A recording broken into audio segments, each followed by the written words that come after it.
Dogma e Ritual de Alta Magia, Eliphas Levi, primeira parte,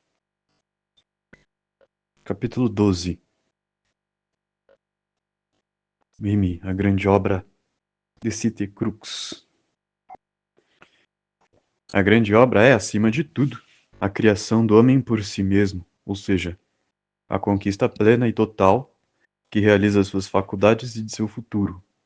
É especialmente a emancipação perfeita de sua vontade que lhe assegura o império universal do Azoth e o domínio da Magnésia, ou seja, um poder completo sobre o agente mágico universal. Esse agente mágico que os antigos filósofos herméticos disfarçaram sob o nome de matéria-prima determina as formas da substância modificável e pode-se realmente, por seu intermédio, alcançar a transmutação metálica e a medicina universal. Isso é uma hipótese e um fato científico já rigorosamente experimentado e perfeitamente demonstrável. Nicolas Flamel nota: outra figura historicamente controvertida, entretanto, para o ocultismo, Nicolas Flamel, de 1330 a 1417 ou 18, estudou muito diligentemente a alquimia e conseguiu operar a transmutação metálica. Deixou muitos escritos, inclusive o chamado Livro das Figuras Hieroglíficas. Parágrafo. E Raimundo Lúlio. Ambos pobres distribuíram de um modo evidente imensas riquezas. Agripa jamais ultrapassou a primeira parte da grande obra e morreu penosamente, empenhando-se para ser dono de si unicamente e estabelecer sua independência. Existem, portanto, duas operações herméticas, uma espiritual e outra temporal, uma dependente da outra. Toda a ciência hermética está contida no dogma de Hermes, primitivamente gravado, segundo dizem, em uma tábua de esmeralda. Já explicamos os primeiros artigos. Eis aqui os que se referem à operação da grande obra. Tu separarás a terra do fogo, o sutil do denso com grande indústria. Sobe da terra ao céu e logo desce à terra e recebe a força das coisas superiores e inferiores. Tu terás por esse meio a glória de todo o mundo, e por isso toda a obscuridade fugirá de ti. É a força a fonte de toda a força, porque ela vencerá toda coisa sutil e penetrará toda coisa sólida. Assim foi criado o mundo. Separar o sutil do denso na primeira operação, que é puramente interna, é liberar a alma de todo preconceito e de todo vício, o que se faz com o uso do sal filosófico, ou seja, da sabedoria, do mercúrio, ou seja, da habilidade pessoal e do trabalho, e por último, do enxofre, o qual representa a energia vital e o calor das vontades. Chega-se por esse meio a transformar em ouro espiritual, desde as coisas menos preciosas até as imundícies da terra. É nesse sentido que é preciso compreender a turba de filósofos, de Bernardo Trevisan, de Basile Valentin. Nota: Basile Valentin, monge do mosteiro beneditino, Jack Erfold, na Alemanha, foi um dos grandes adeptos do século XV. Deixou duas obras fundamentais de alquimia, o Azote dos Filósofos e as 12 Chaves da Alquimia. Parágrafo. De Maria, a egipsíaca, e de outros profetas da alquimia. Mas em suas obras, como na grande obra, é preciso separar habilmente o sutil do denso, o místico do positivo, a alegoria da teoria. Caso se queira lê-los com prazer e inteligência, é necessário, acima de tudo, entendê-los, alegoricamente, no seu conjunto, para depois descer das alegorias às realidades pela via das correspondências ou analogias indicadas no dogma único. O que está em cima é como o que está embaixo, e reciprocamente.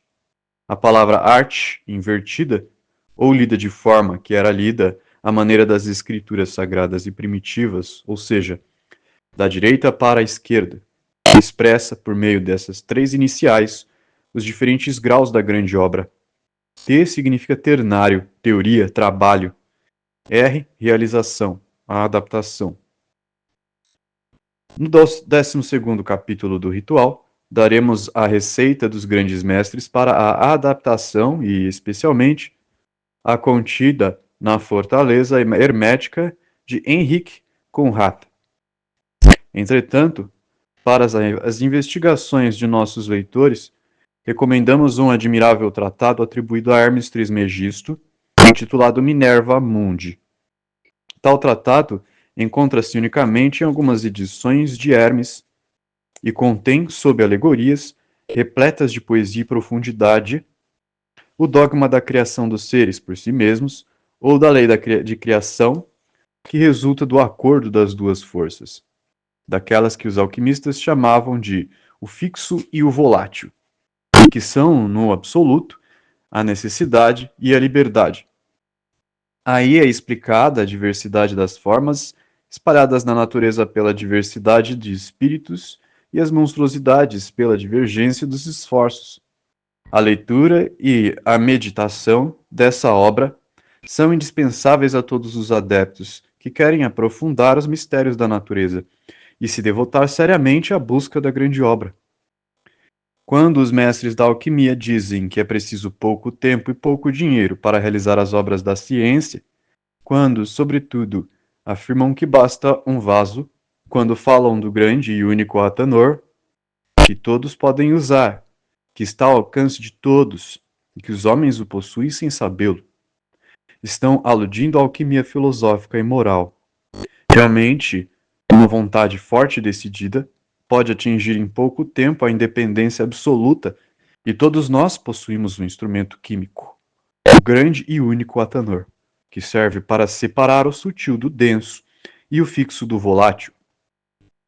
Esse instrumento completo, como o mundo, e exato como as próprias matemáticas, é designado pelos sábios sob o emblema do pentagrama ou estrela de 5 pontas, que é o signo absoluto da inteligência humana. Limitando os sábios, não o nomearei, porém, é fácil demais adivinhá-lo. A figura do tarô que corresponde a esse capítulo foi mal compreendida por Kurt de Gebelin e por Eteila, que meramente acreditaram ter visto um erro cometido por um fabricante alemão de cartas.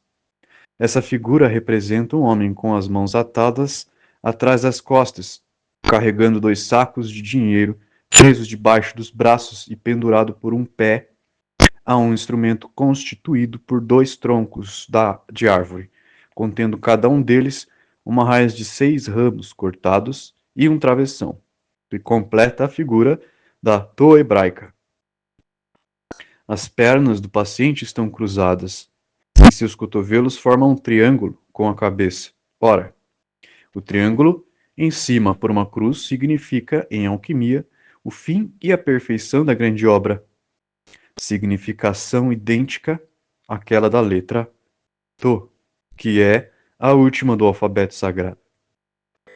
Esse supliciado é, pois, o adepto ligado por seus compromissos, espiritualizado, com os pés dirigidos para o céu. É também Prometeu, sofrendo mediante uma tortura imortal a pena de seu glorioso furto. É vulgarmente Judas, o traidor, e seu suplício ameaça os reveladores do grande arcano. Finalmente, para os cabalistas judeus, esse supliciado, que corresponde ao seu 12º dogma, o do prometido Messias, é um protesto contra o Salvador reconhecido pelos cristãos, a quem parece dizer: como salvarias tu os outros se não pudeste salvar a ti mesmo? No Sefer Todos, Jeshu, compilação rabínica anticristã, existe uma parábola singular, Jeshu. Diz o rabino, autor da lenda. Viajava com Simão Barjona e Judas Iscariotes. Chegaram tarde e cansados a uma coisa isolada. Estavam muito famintos e só tinham para comer uma gança nova, miúda e muito fraca. Era muito pouco para 3 pessoas. Dividi-la seria apenas tornar ainda mais aguda a fome sem saciá-la. Concordaram assim que decidiriam pela sorte, mas como não podiam conter o próprio sono, disse Yeshu: Vamos dormir enquanto a refeição é preparada. Quando acordarmos, contaremos nossos sonhos, e aquele que tiver tido o sonho mais bonito comerá sozinho a pequena gança. Assim foi feito. Dormiram e despertaram. Eu, disse São Pedro, sonhei que era o vigário de Deus. Eu, disse Jesus, sonhei que era o próprio Deus. E eu, acrescentou hipocritamente Judas, sonhei que era sonâmbulo e que me levantava, descia lentamente, retirava a gança do forno e a comia. Depois disso, desceram ao piso, porém a gança efetivamente havia sumido. Judas sonhara desperto. Essa lenda é um protesto do positivismo judaico contra o misticismo cristão. Realmente, enquanto os crentes se entregavam a belos sonhos, o israelita proscrito, o Judas da civilização cristã, trabalhava, vendia, até agiotava e se enriquecia, apoderando-se das realidades da vida presente, e se colocava em situação de prestar meios de existência aos próprios cultos, que durante muito tempo havia proscrito. Os antigos adoradores da arca, fiéis ao culto da burra, têm na atualidade a bolsa por templo e é por isso que governa o mundo cristão. Judas pode realmente rir e felicitar-se por não haver dormido como São Pedro. Nas antigas escrituras anteriores ao cativeiro, a Tô hebraica tem a figura de uma cruz, o que confirma, uma vez mais, nossa interpretação da 12ª lâmina do tarô cabalístico. A cruz geradora de 4 triângulos é também o signo sagrado do duodenário e os egípcios a chamavam por isso mesmo de a chave do céu. Assim, Eteila, confuso nas suas amplas pesquisas para compatibilizar as necessidades analógicas da figura com sua opinião pessoal, nisso sofrera a influência do sábio Kurt de Gebelin. Colocara na mão de seu supliciado, de cabeça para cima, do qual fez a prudência, um caduceu hermético, formado por 2 serpentes e uma tô grega. Visto que compreendera a necessidade da tô, ou da cruz, na 12ª página do livro de Tot, teria compreendido o múltiplo e magnífico símbolo do pendurado hermético, o Prometeu da ciência, o homem vivo que somente toca a terra com o pensamento e cuja base está no céu, o adepto livre e sacrificado, o revelador ameaçado de morte, a conjuração do judaísmo contra o Cristo, que parece ser uma confissão involuntária da divindade oculta do sacrificado, o signo, enfim, da obra realizada, do ciclo terminado, a tô intermediária, que resume pela primeira vez, antes do último denário, os signos do alfabeto sagrado.